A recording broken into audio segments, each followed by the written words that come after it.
এবার ইউক্রেনের president Volodymyr Zelensky সাফ জানিয়ে দিলেন ইউক্রেনের দখলকৃত অংশ কোনোভাবেই মস্কোর হাতে ছেড়ে দেওয়া হবে না। তাহলে কি কঠিন হতে চলেছেন জেলেনস্কি? নিতে চলেছেন নতুন কোনো পদক্ষেপ? এদিকে ব্রিটিশ প্রধানমন্ত্রী কিয়ার স্টারমার জানিয়েছেন, যুদ্ধবিরতি কার্যকর হলে ইউক্রেনের নিরাপত্তা নিশ্চিত করতে ইউরোপ ও পশ্চিমা মিত্ররা জেলেনস্কির পাশে থাকবে। মার্কিন দূতাবাসের সামনে এক প্রতীকী বিক্ষোভে দেখা মিলল এমন এক দৃশ্যের যা কল্পনাকেও হার মানায়। প্রতীকী দৃশ্যে দেখানো হয়েছে কিয়েভের রাস্তায় হঠাৎ দেখা গেল মার্কিন প্রেসিডেন্ট ডোনাল্ড ট্রাম্প ও রুশ প্রেসিডেন্ট ভ্লাদিমির পুতিনকে, যেখানে তারা হাতে তুরুপের তাস নিয়েছিলেন।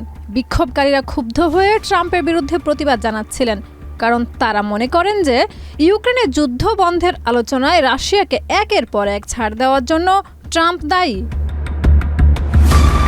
বিক্ষোভকারীরা বলেন, পুতিনকে যদি থামানো না যায় এবং আমাদের মিত্ররা যদি আমাদের নিরাপত্তা নিশ্চিত করতে ব্যর্থ হয়, তবে তৃতীয় বিশ্বযুদ্ধ শুরু হতে পারে।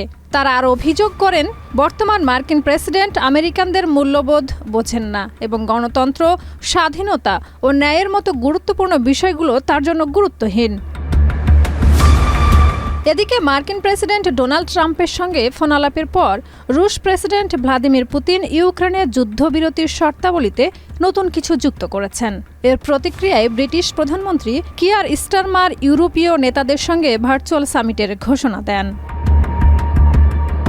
ডোনাল্ড ট্রাম্প ও পুতিনের দ্বিতীয় দফা ফোনালাপের পর আন্তর্জাতিক গণমাধ্যমের প্রতিবেদনে বলা হচ্ছে যে ইউক্রেন ও রাশিয়ার মধ্যে ৩০ দিনের অস্থায়ী যুদ্ধবিরতির আলোচনা শুরু হতে পারে। তবে অঞ্চল ভাগাভাগির বিষয়ে কোনো পক্ষ যদি ছাড় না দেয়, তাহলে অস্থায়ী যুদ্ধবিরতি শান্তি প্রতিষ্ঠায় কার্যকর হবে কিনা তা নিয়ে সন্দেহ রয়েছে।